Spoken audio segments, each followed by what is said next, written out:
Hope is the thing with feathers that perches in the soul and sings the tune without the words and never stops at all. And sweetest in the gale is heard, a sore must be the storm that could abash the little bird that kept so many warm. I've heard it in the chillest land and on the strangest sea, yet never in extremity it asked a crumb of me. It's a famous poem by Dickinson.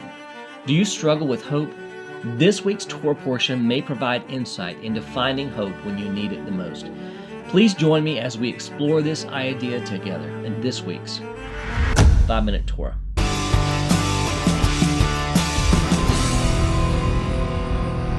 Welcome back, Torah Tribe. You're watching the channel that connects disciples of Yeshua to the eternal Torah of God.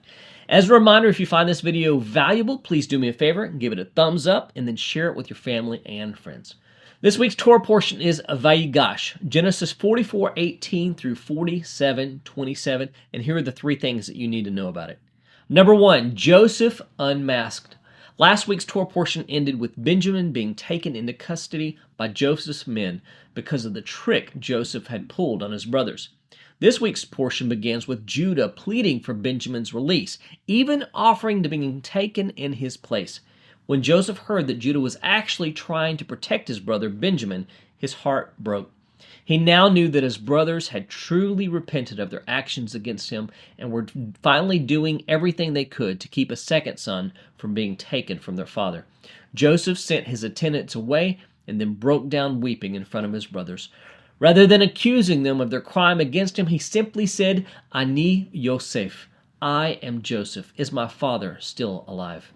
An emotional reunion between him and his brothers followed. Number two, Jacob sent for. Soon after the reunion, Joseph sent his brothers back to Canaan to bring their father and the rest of the family back to Egypt in order to take care of their needs for the remainder of the famine. He sent them back with several animals packed with lavish gifts for his family. When Jacob's children made it back to their father and told him of the events that had transpired, he couldn't believe them. But when he saw the caravan of wealth, he couldn't deny their story. He hesitantly agreed to go with his sons back to Egypt to see his son Joseph. God knew, however, that Jacob was struggling and sent an angel to him in a dream to assure him that he had made a good choice. So he packed up and moved all that he had to Egypt so that he could be with his long-lost son. Number three, Israel settles in Goshen. Jacob and the rest of the family finally make it to Egypt, and Joseph introduces his father to Pharaoh. Pharaoh allows Joseph's family to settle in the land of Goshen, where they lived in prosperity, as Pharaoh exchanged food for land, claiming all of the land of Egypt for his own. The Torah portion ends on what seems like a positive note, quote, Thus Israel settled in the land of Egypt, in the land of Goshen, and they gained possessions in it, and were fruitful and multiplied greatly. Genesis 47:27. But as we know, this only sets the stage for Israel's descent into slavery that we will soon read about. I love books. As you can see, I have a wall of books behind me. If you search the internet, you can find books on any subject you can think of, except for one, discipleship. You may be thinking, wait a minute. There are tons of books out there on discipleship. Yes, there are many books available on how to make disciples. I just haven't found many that explain what it means to be a disciple of Rabbi Yeshua. This is why I wrote The 4 Responsibilities of a Disciple. Where most discipleship books work to answer the question, how can I make disciples? This book works to answer the question, how can I become a disciple in order to make disciples? I know what you're thinking, but everyone who believes in Yeshua is a disciple.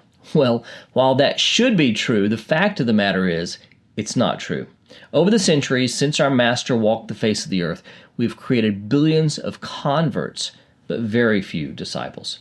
If you want to transition from being a convert or a fan of Yeshua to becoming a disciple of this man, then you should order your copy of The 4 Responsibilities of a Disciple and have your life transformed. Order today using the link in the description box below. This week's Torah commentary is called The Power of Hope and comes from my book, 5-Minute Torah, Volume 3. In this week's Torah portion, we learn about the reunion of Joseph and his family. How appropriate for the name of the portion to be called Vayigash, which means and he came near. After a long period of being apart from his family, Joseph was able to come near his family. Not only did Joseph reveal himself to his brothers after the long wait for his plan to succeed, but he was also reunited with his father, who had given up hope of Joseph's survival years beforehand. After revealing himself to his brothers, he instructed them to go back and get their father and all of their possessions and move down to Egypt, where he would provide for them. Once they got back home to their father, however, Jacob did not initially believe the news about Joseph. Quote, "And they told him, 'Joseph is still alive, and he is ruler over the land of Egypt.' And his heart became numb, for he did not believe them. But when they told him all the words of Joseph which he had said to them, and when he saw the wagons that Joseph had sent to carry him, the spirit of their father was revived." This is Genesis 45, 26, and 27. In this translation, we read that Jacob's heart, quote, "became numb." However, the Hebrew is more evocative. It says that his heart fainted. He simply could not believe that Joseph would be alive after all these years. His pessimism was based on his challenging life.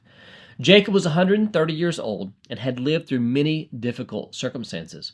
When he moved down to Egypt and met Pharaoh, he explained, quote, "The days of the years of my sojourning are 130 years.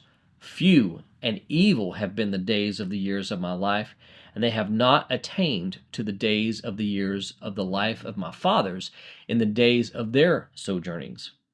This is Genesis 47, 9. The outlook he expressed to Pharaoh was that his life had simply been rough. From Jacob's perspective, he had reason to interpret his life in this manner. He had fled from his brother who wanted to kill him.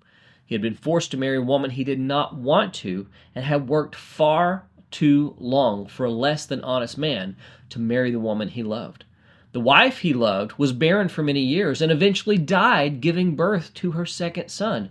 And then her first son was taken from him for over 2 decades without any hope that he may have still been alive. Proverbs tells us hope deferred makes the heart sick, but a desire fulfilled is a tree of life. This is Proverbs 13:12. Jacob had lost hope, and he wasn't afraid to let it be known. It seemed everything he desired in life was stripped from him. Although Joseph didn't understand why bad things happened to him any more than Jacob did, he realized that ultimately they served a purpose if there truly was a God who ruled the universe. He had something Jacob didn't have. He had hope. I just want to say this up front. Rock climbers are insane, but they do things that no one else will do. And everyone takes notice because of that. They aren't necessarily fearless, but they are optimistic.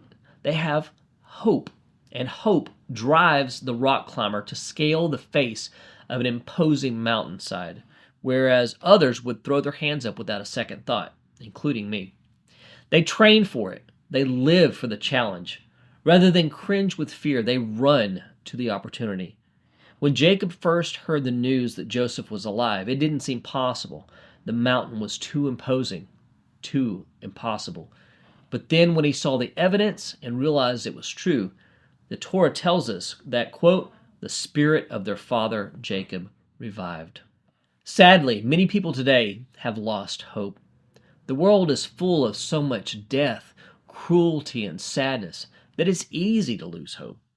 As followers of Yeshua, we have a hope that is greater than what this world provides, but it is easy to lose sight of it. We have to find a way to recover it and to share it with others. That single ounce of hope empowered Jacob enough to uproot his entire family and move to Egypt so that he could be reunited with his long-lost son. What can we do to inspire hope in others? Let me know your ideas in the comments below. Thanks for watching. If you're new to the channel, a great place to start is with my one-word series right here. Also, if you missed last week's video comparing Pharaoh's dream with Peter's vision in Acts 10, you can check it out right here. I'll see you soon with another Messianic insight into the eternal Torah of God. Blessings from Emet HaTorah.